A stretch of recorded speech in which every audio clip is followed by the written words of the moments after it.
बाबा आज येताना बासुंदी घेऊन या ना।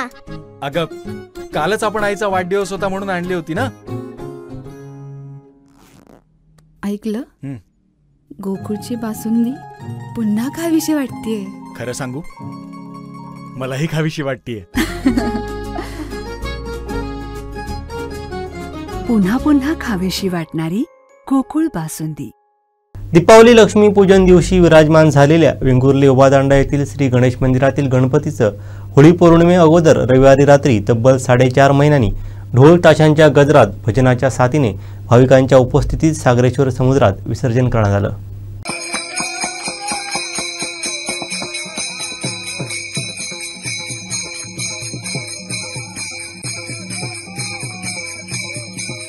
गेली 100 वर्षांपेक्षा जास्त हे जुनं श्री गणेश मंदिर आहे। तेथे आगळी वेगळी प्रथा आहे। मंदिरात गणपतीची मूर्ती बसवली जाते केवळ 4.5 महिने, म्हणजेच मंदिरात गणपती मूर्तीचं वास्तव्य एवढ्या कालावधीत असतं। अन्य दिवशी येथे गणपतीची प्रतिमेचं पूजन केलं जातं। मोठ्या उत्साहात दरवर्षी दीपावलीच्या लक्ष्मीपूजन दिवशी गणपती विराजमान होतो आणि त्यानंतर होळी पौर्णिमेच्या अगोदर त्याचं विसर्जन होतं। मंदिरात दररोज भजनं, नाटकं, वार्षिक जत्रा असे विविध धार्मिक कार्यक्रमांची रेलचेल असते। दरम्यान रात्री भजन आरती करत गणपतीचं विसर्जन भक्तिपूर्ण वातावरणात सागरेश्वर समुद्रकिनारी करण्यात आलं।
दिवाळीला लक्ष्मी पूजना दिवशी पूजन स्थापना होते आणि होळीच्या पूर्वी 1-2-4 दिवस विसर्जन।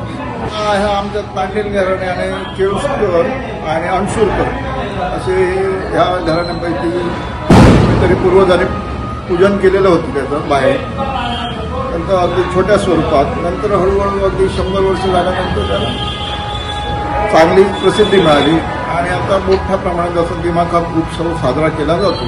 4.5 महिने त्याचं वास्तव्य असतं।